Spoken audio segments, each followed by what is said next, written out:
Magandang hapon po sa lahat mga katrabahante, no? So, siguro subukan natin magtagalog ngayon kasi nagbibideo tayo. I-review ko ngayon ang bahay namin kung saan ako nakatira. Tas,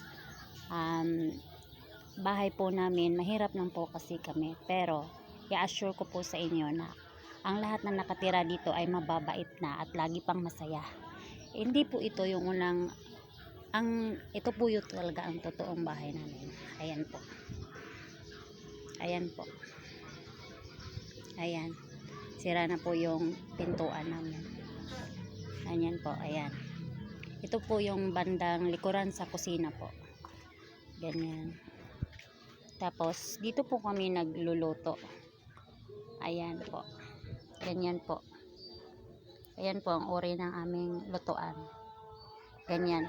Tapos pag nagwawalis po ang mga bata, dito tinatambak ang masura at sinusunog. Ayan po. Tapos yung bahay po namin, ilang taon na ay hindi pa natatapos. Gawa po ng walang pera. Tingnan nyo po sa loob. Tinutubuan na ng kung ano-ano. Gabi, kalabasa,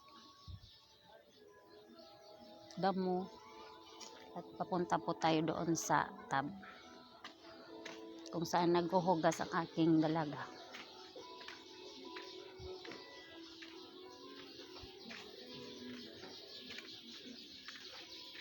Ayan po ang dalaga.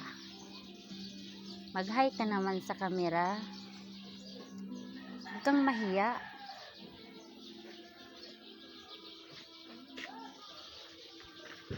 Ayan po ang bandang harapan ng bahay namin. Pasensya na at medyo makalat. Ayan, may nakasampay pa.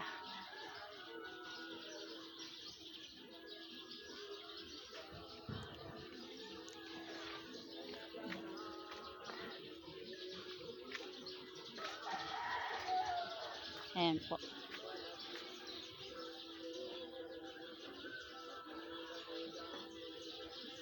Sa loob po niyan ay napapalibutan ng kortina. Kaso may natutulog eh. Hindi lang tayo maingay. Pasok po tayo sa loob. Ayan po. Hindi lang po tayo magsasalita kasi may natutulog sa bangko. Magagalit po yun. Busing po namin yun.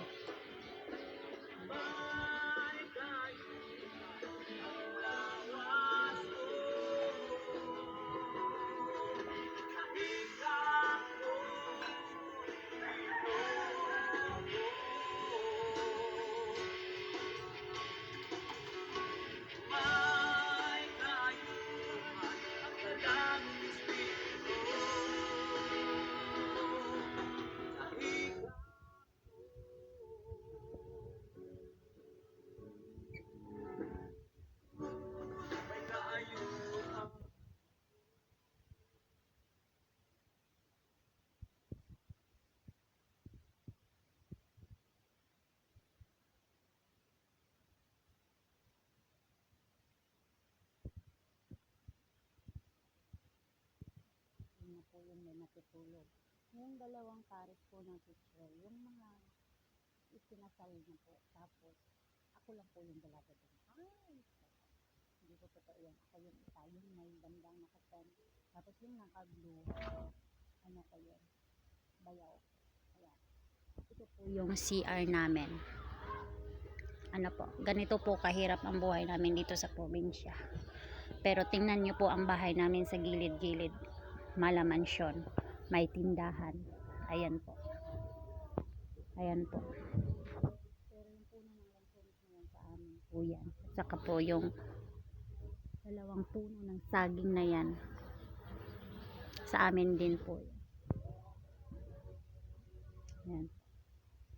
Kung nagustuhan niyo po ang video na ito, paki-like and share na lang po at subscribe po ng channel na ito. Saka po sakaling mag-view ng isa. Ayan po. Itong bahay na po. Ito sana yung pinapagawa namin na bahay. Kaso po, yung hanap buhay namin ay nasa bukid lang. Tapos, hindi, ano lang po yung tira namin. Kasya lang po sa pagka hindi po minsan lang nabibilihan ng materyales ng bahay na to. Kaya hanggang ngayon, 3 taon na tong bahay na to. Itatalo. Hanggang ngayon hindi pa natapos.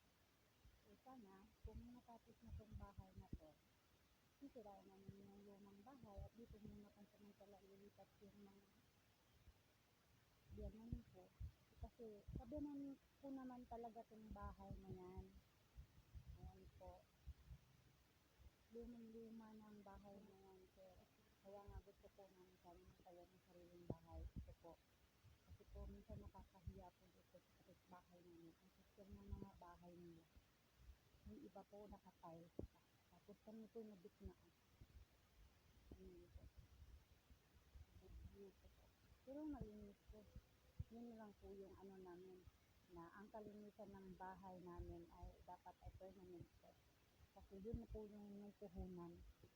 Kasi sira-sira na po yung bahay. Kaya dapat po malinis na lang lagi. Kaya yes po yung kailangan. Diba? Malinis. Ayan. Araw-araw po kami naglilinis. Umaga at hapon.